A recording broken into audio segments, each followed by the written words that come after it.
Hey guys, welcome back to our channel Vision Academy classes. Guys, आप सभी को पता है इस चैनल पे आपको डेली टॉप 20 क्वेश्चन कराए जाते हैं आपकी जीके के, जो आपकी आने वाली सभी एग्ज़ाम्स के लिए बहुत ही ज़्यादा इंपॉर्टेंट रहेंगे। और ऐसे क्वेश्चन है जो आपकी किसी न किसी एग्ज़ाम्स में पूछे जा चुके हैं और आगे भी पूछे जाएंगे। उसी तरह के क्वेश्चन आपको यहाँ पर कवर किए जाते हैं।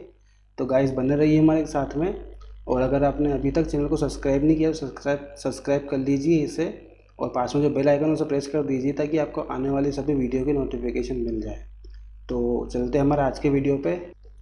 पहला क्वेश्चन दिया हुआ है आपको, भारतीय संसद में वित्तीय बजट कौन प्रस्तुत करता है। तो क्वेश्चन नंबर फर्स्ट का आपका आंसर हो जाएगा ऑप्शन नंबर सी, यानी कि जो वित्त मंत्री होता है ये भारतीय संसद में वित्तीय बजट को हर साल पेश करता है और लोकसभा में पेश किया जाता है इसे वित्त मंत्री के द्वारा। ठीक है, और ये बजट शब्द जो है ये अनुच्छेद 112 में आपको दिया गया है।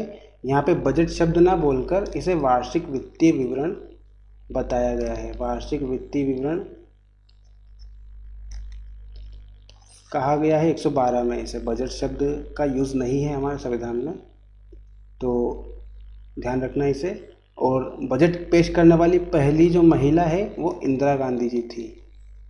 इन्होंने 28 फरवरी 1970 को भारत का बजट पेश किया था। जो पहली महिला थी इंदिरा गांधी, इन्होंने भारत की प्रधानमंत्री भी रह चुकी है ये। इन्होंने 28 फरवरी 1970 को वित्त मंत्री के रूप में बजट पेश किया था, पहली महिला है ये। और दूसरी महिला कौन है, हमारे जो वर्तमान वित्त मंत्री है निर्मला सीतारमण जी, ये दूसरी महिला है जिन्होंने अभी हाल ही में बजट पेश किया है। ठीक है, ये दूसरी महिला बन चुकी है, ध्यान रखना। और ये जो इंदिरा गांधी जी थी ये पूर्णकालिक वित्त मंत्री नहीं थी, पर जो निर्मला सीतारमण है ये पूर्णकालिक वित्त मंत्री है। ध्यान रखना ये कि आपसे पूछा जाता है कि पूर्णकालिक वित्त मंत्री जिन्होंने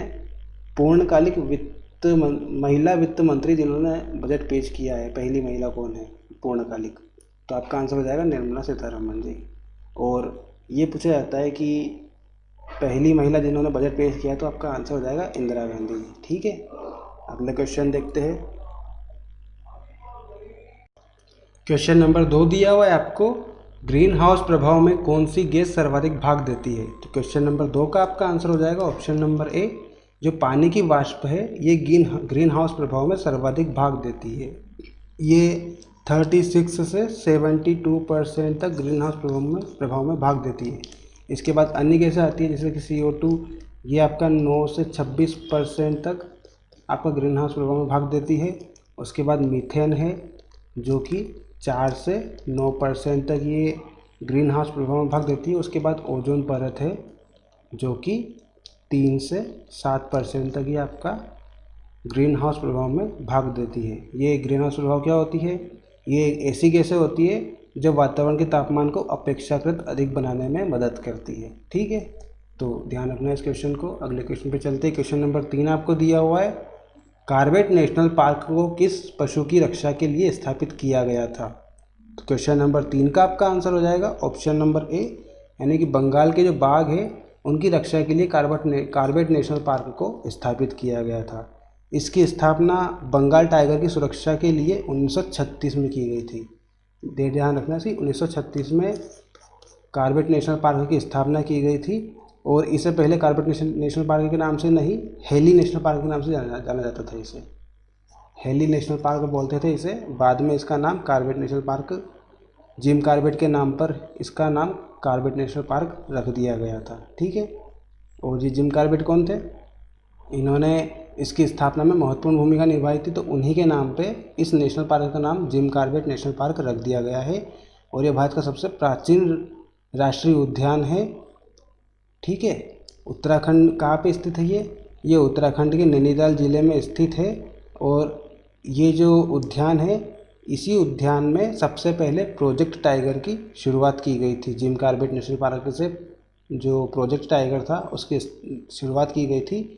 और प्रोजेक्ट टाइगर की शुरुआत सन 1973 में शुरू की गई थी।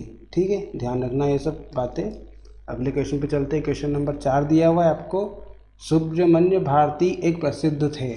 तो क्वेश्चन नंबर 4 का आपका आंसर हो जाएगा ऑप्शन नंबर 3, यानी कि जो सुब्रमण्यम भारती थे ये प्रसिद्ध कवि थे। ठीक है, सुब्रमण्यम भारती कवि के साथ साथ पत्रकार भी थे, स्वतंत्रता सेनानी भी थे और तमिलनाडु के प्रसिद्ध समाज सुधारक भी थे साथ में ये। इन्होंने महाकवि भारती के नाम से जाना जाता है, इन्हें महाकवि भारती के नाम से बोला जाता है। महाकवि भारती इनका एक और उपनाम है, इस नाम से ही जाने जाते थे। इन्होंने भारतीय स्वतंत्रता संग्राम के दौरान अपनी कविता और गीतों से लोगों को प्रोत्साहित किया और देशभक्ति और राष्ट्रभावना उनके मन में उत्पन्न की। ठीक है, इन्होंने अपनी कविता से उनको जागृत किया। तो ध्यान रखना। अगले क्वेश्चन पर चलते। क्वेश्चन नंबर 5 दिया हुआ है आपको, कौन सा राज्य छत्तीसगढ़ के साथ अपनी सीमा को साझा नहीं करता? तो क्वेश्चन नंबर 5 का आपका आंसर हो जाएगा ऑप्शन नंबर ए, यानी कि जो आंध्र प्रदेश है ये छत्तीसगढ़ के साथ अपनी सीमा को साझा नहीं करता। पहले आंध्र प्रदेश पूरा बड़ा राज्य था, अब आंध्र प्रदेश से निकल के तेलंगाना बन गया, तो तेलंगाना जो है ये छत्तीसगढ़ की सीमा को छूता है, जबकि आंध्र प्रदेश इसकी सीमा को नहीं छूता। ठीक है, छत्तीसगढ़ पूर्व में ओडिशा और झारखंड से लगता है, ओडिशा और झारखंड से पूर्व में लगता है।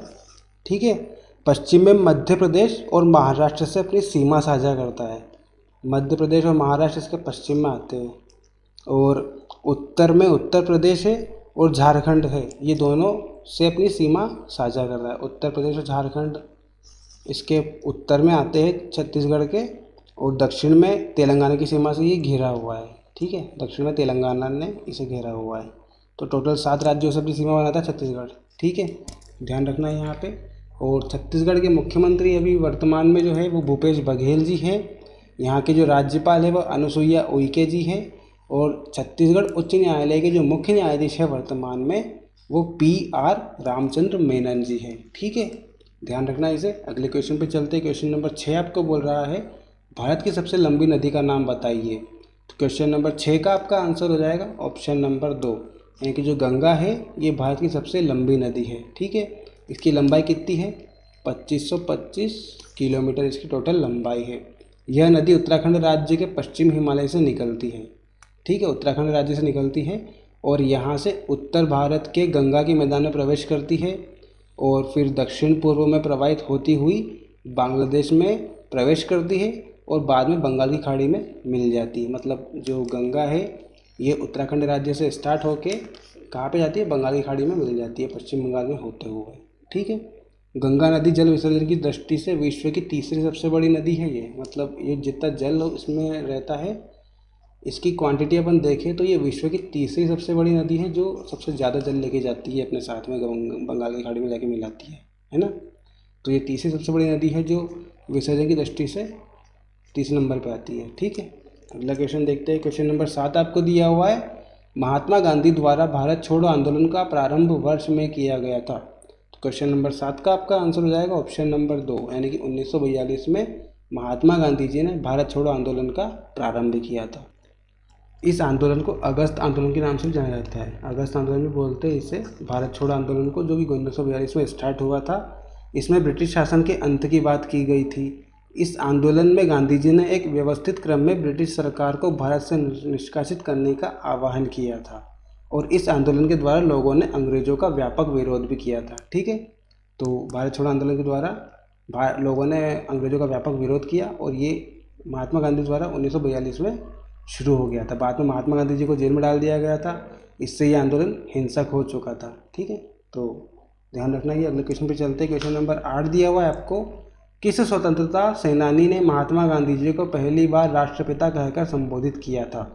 तो क्वेश्चन नंबर 8 का आपका आंसर हो जाएगा ऑप्शन नंबर 2, यानी कि सुभाष चंद्र बोस जो थे, इन्होंने महात्मा गांधी जी को पहली बार राष्ट्रपिता कहा था। ठीक है, और गांधी जी को राष्ट्रपिता सुभाष चंद्र बोस ने 6 जुलाई 1944 को कहा था। और कहाँ से किया था ये सिंगापुर रेडियो पर संबोधन करने के दौरान महात्मा गांधी जी को राष्ट्रपिता कहा था इन्होंने, सिंगापुर रेडियो से कहा गया था, सिंगापुर रेडियो से। ठीक है, इसके बाद 28 अप्रैल 1947 को एक सम्मेलन में सरोजिनी नायडू ने भी गांधी जी को राष्ट्रपिता कहा था। ठीक है, सरोजिनी नायडू ने कब कहा था? 28 अप्रैल 1947 को। ठीक है, ध्यान रखना ये बातें। अगले क्वेश्चन पे चलते हैं। क्वेश्चन नंबर 9 दिया हुआ है आपको, भौतिक शास्त्र में नोबेल पुरस्कार जीतने वाले प्रथम भारतीय व्यक्ति का नाम बताइए। क्वेश्चन नंबर 9 का आपका आंसर हो जाएगा ऑप्शन नंबर डी, यानी कि जो सीवी रमन थे, ये भौतिक शास्त्र में नोबेल पुरस्कार जीतने वाले प्रथम भारतीय व्यक्ति थे। इन्होंने प्रकाश प्रकीर्णन के क्षेत्र में महत्वपूर्ण योगदान दिया था। इसके लिए उन्हें 1930 में भौतिक विज्ञान का नोबेल पुरस्कार प्रदान किया गया था। उन्होंने खोज के द्वारा यह सिद्ध कर दिया था कि जब प्रकाश एक पारदर्शी सामग्री या पदार्थ को पार करता है तो विक्षेपित प्रकाश का कुछ भाग तरंगदैर्घ्य में परिवर्तित हो जाता है। इस घटना को रमन प्रकीर्णन के रूप में जाना जाता है। रमन प्रकीर्णन बोलते हैं इसे, यानी कि जब हम किसी भी चीज़ पर कोई प्रकाश डालते हैं तो वो प्रकाश का परिवर्तित हो जाता है, पर कुछ भाग तरंगदैर्घ्य के रूप में परिवर्तित हो जाता है, तो इस घटना को हम रमन प्रकीर्णन बोलते हैं। ठीक है, ध्यान रखना इसे। अगला क्वेश्चन देखते हैं। क्वेश्चन नंबर 10 दिया हुआ है आपको, किस भौतिक मात्रा का सीमेंस में मापन किया जाता है। तो क्वेश्चन नंबर 10 का आपका आंसर हो जाएगा ऑप्शन नंबर 2, यानी कि जो विद्युत चालकता है इसका मापन सीमेंस में किया जाता है। ऐसा ही पद्धति में सीमेंस विद्युत चालकता, विद्युत प्रवृत्ति और विद्युत प्रवेश्यता का मात्रक है। इसे हम महो से दर्शाते हैं, MHO, महो से दर्शाते हैं, महो। ठीक है, ये ओम का जस्ट उल्टा होता है, यानी कि ओम की पावर -1 होता है ये। इसे हम 1/ओम भी लिखते हैं। ठीक है, ये इसका मात्रक होता है, ध्यान रखना इसे, महो बोलते हैं इसे, महो। ठीक है, तो अगले क्वेश्चन पे चलते हैं। क्वेश्चन नंबर 11 आपको बोल रहा है, निम्नलिखित में से एक विकल्प को छोड़कर बाकी सभी लोक अदालत के लक्ष्य है, वह विकल्प क्या है। तो क्वेश्चन नंबर 11 का आपका आंसर हो जाएगा ऑप्शन नंबर 3, यानी कि आम आदमी के हाथों में शासन करने का अधिकार सौंपना, ये लोक अदालत का लक्ष्य नहीं है। ठीक है, और बाकी सारे लक्ष्य आपके लोक अदालत के हैं। लोक अदालत भारत में विवादों का निपटारा करने का एक वैकल्पिक प्रणाली है। इसका उद्देश्य क्या होता है, कमज़ोर वर्ग के लोगों के लिए न्याय सुनिश्चित करना और न्याय प्रणाली में लगने वाले समय और होने वाले खर्चों में कमी करना है। ये अदालतें मेल मिलाप और समझौतों के द्वारा विवादों का निपटारा करती है। ठीक है, ध्यान रखना इसे। अगले क्वेश्चन पे चलते हैं। क्वेश्चन नंबर 12 दिया हुआ है आपको, भारत के राष्ट्रपति का प्रतिमाह वेतन कितना होता है। तो क्वेश्चन नंबर 12 का आपका आंसर हो जाएगा ऑप्शन नंबर ए, यानी कि 5 लाख रुपये प्रतिमाह राष्ट्रपति जी को दिए जाते हैं। ठीक है, इनकी सैलरी बढ़ा दी गई है। कब से बढ़ाई है इनकी सैलरी, वर्ष 2016 तक भारत के राष्ट्रपति का वेतन 1.5 लाख रुपये था। हालांकि भारत सरकार ने अक्टूबर 2016 में राष्ट्रपति, उपराष्ट्रपति और राज्यपाल के वेतन में वृद्धि करने का निर्णय लिया है। केंद्र सरकार ने वेतनमान में 200% से अधिक वृद्धि करने का निर्णय लिया है, जिसमें राष्ट्रपति के वेतन को 1.5 लाख से बढ़ा करके 5 लाख रुपये कर दिया गया है। ठीक है, कब लिया ये निर्णय, 2016 के बाद से। 2016 तक तो 1.5 लाख रुपये थी इनकी पहले सैलरी, और अब कितनी हो गई इनकी, राष्ट्रपति की 5 लाख रुपये हो गई है। ठीक है, बाकी सभी की आपको वीडियो बना दिया गया है, स्टडी जीके में जाके देखना, वो मिल जाएगा आपको बाकी सभी के वेतन के ऊपर वीडियो। अगले क्वेश्चन पे चलते हैं। क्वेश्चन नंबर 13 दिया हुआ है आपको, शीतल महाजन किस खेल से जुड़ी हुई है। तो क्वेश्चन नंबर 13 का आपका आंसर हो जाएगा ऑप्शन नंबर ए, क्योंकि स्काई ड्राइविंग से जुड़ी हुई है शीतल महाजन। ठीक है, स्काई ड्राइविंग से जुड़ी हुई एक भारतीय खिलाड़ी है। इन्होंने इस खेल में 5 बार विश्व रिकॉर्ड, 14 बार राष्ट्रीय रिकॉर्ड बनाया है। वह बिना किसी प्रशिक्षण के उत्तरी ध्रुव के ऊपर से जीवन की पहली पैराशूट जंप का प्रदर्शन करने वाली पहली महिला है। इसके अलावा वह बिना किसी प्रशिक्षण के अंटार्कटिका दक्षिणी ध्रुव के ऊपर से प्रथम त्वरित फ्री फॉल जंप का प्रदर्शन करने वाली भी प्रथम महिला है। ठीक है, इन्होंने 5 तो वर्ल्ड रिकॉर्ड बनाए हैं और 14 राष्ट्रीय रिकॉर्ड बनाए हैं अपने नाम किए हुए। ठीक है, शीतल महाजन जी ने, तो ध्यान रखना इन्हें। अगला क्वेश्चन देखते हैं। क्वेश्चन नंबर 14 आपको बोल रहा है, ए सूटेबल बॉय पुस्तक के लेखक कौन है। क्वेश्चन नंबर 14 का आपका आंसर हो जाएगा ऑप्शन नंबर ए, यानी कि जो विक्रमनाथ है ये ए सूटेबल बॉय के पुस्तक के लेखक है, जिसे सर्वप्रथम 1993 में प्रकाशित किया गया था। 1993 में इसे प्रकाशित किया गया था और इसके जो पेजों की संख्या वो 1349 इसके पेज है और जो अक्षर है वो 5,91,552 शब्द इसमें पुस्तक में अंग्रेजी भाषा में सिंगल वॉल्यूम में प्रकाशित है। यह पुस्तक अब तक की सबसे लंबे उपन्यासों में से एक है, यानी कि सबसे लंबे उपन्यास जो है अभी तक के उनमें से एक पुस्तक ये भी है। इसका सिक्वल ए सूटेबल गर्ल वर्ष 2017 में प्रकाशित किया गया था, यानी कि 1993 में तो आपको ए सूटेबल बॉय मिली थी और वर्ष 2017 में ए सूटेबल गर्ल को प्रकाशित किया गया था। ठीक है, वर्ष 2017 में ए सूटेबल गर्ल। ठीक है, ध्यान रखना इसे। अगला क्वेश्चन देखते हैं। क्वेश्चन नंबर 15 आपको बोल रहा है डू नो इविल टैगलाइन किसकी है। तो क्वेश्चन नंबर 15 का आपका आंसर हो जाएगा ऑप्शन नंबर 3, यानी कि गूगल जो है इसकी टैगलाइन है आपकी डू नॉट इविल। ये जो डू नॉट इविल है ये गूगल के कॉरपोरेट कोड ऑफ कंडक्ट का आदर्श वाक्य है, जिसे सर्वप्रथम 2000 में प्रस्तुत किया गया था, यानी कि 2000 में टैगलाइन गूगल ने दी थी। उसके बाद अक्टूबर 2015 में अल्फ़ाबेट इंक समूह के अंतर्गत गूगल की कॉरपोरेट पुनर्संरचना के बाद वाक्यांश डू द राइट थिंग ने इस आदर्श वाक्य का स्थान ग्रहण कर लिया। यानी कि 2000 में इस टैगलाइन को दिया गया था, 2015 के बाद क्या हुआ था, जो डू द राइट थिंग जो टैगलाइन थी इसे गूगल की टैगलाइन बना दिया गया था 2015 के बाद में। ठीक है, तो उसके बाद से अभी तक यही चल रही है इसकी do the right thing Google corporate code of conduct का आदर्श वाक्य। ठीक है, ध्यान रखना इसे। अगला क्वेश्चन देखते हैं। क्वेश्चन नंबर 16 दिया हुआ है आपको, मस्तिष्क ज्वर नामक रोग किस निम्नलिखित में से किसके कारण होता है। तो क्वेश्चन नंबर 16 का आपका आंसर हो जाएगा ऑप्शन नंबर 2, यानी कि मच्छर के द्वारा मस्तिष्क ज्वर नामक रोग होता है। जो मस्तिष्क ज्वर होता है इसे हम इंसेफेलाइटिस भी बोलते हैं, इंसेफेलाइटिस,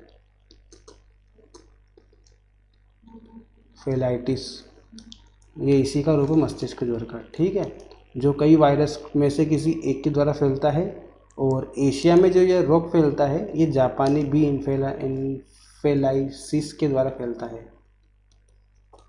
जापानी बी इन्फेलाइसिस के द्वारा ये रोग, इस वायरस के द्वारा ये एशिया में ये रोग फैलता है, मस्तिष्क ज्वर, है ना, जो सूअर के रक्त में पाया जाता है। ये जो वायरस है ये सूअर के रक्त में पाया जाता है और मच्छरों के द्वारा यह संक्रमण सूअरों से मनुष्य में फैलता है। इस वायरस का प्रकोप जो है वो गरीब क्षेत्रों में और बाढ़ से प्रभावित क्षेत्रों में देखा जाता है, क्योंकि वहाँ पे क्या होता है, वहाँ पे जब मानसून आता है तो पानी ज़मीन में रुक जाता है और पानी ज़मीन में रुक जाता है तो वहाँ मच्छर पनपते हैं और मच्छर पनपते हैं तो संक्रमण फैलता है। ठीक है, तो ध्यान रखना इसे। अगले क्वेश्चन पे चलते हैं। क्वेश्चन नंबर 17 आपको बोल रहा है बिजली की कुर्सी का आविष्कार किसने किया था। तो क्वेश्चन नंबर 17 का आपका आंसर हो जाएगा option number A, Alfred pro Southwick ने बिजली की कुर्सी का आविष्कार किया था। उन्होंने इसका आविष्कार 1881 में किया था। ठीक है, 1881 में बिजली की कुर्सी का आविष्कार किया गया था और ये कुर्सी क्या थी, इसमें मनुष्यों को फांसी देने का एक विकल्प था। ठीक है, जिसका प्रयोग सर्वप्रथम 1890 में किया गया था। 1890 में सर्वप्रथम इस कुर्सी का प्रयोग किया गया था, इससे फांसी दी जाती थी। तब से अमेरिका में फांसी की इस विधि का प्रयोग किया जाता है, यानी कि आज भी इस कुर्सी का प्रयोग फांसी देने के लिए अमेरिका में किया जाता है। ठीक है, ध्यान रखना। अगला क्वेश्चन है क्वेश्चन नंबर 18, रोडेशिया स्क्यूयूरस का वैज्ञानिक नाम है, यानी किसका वैज्ञानिक नाम है पूछा है आपसे।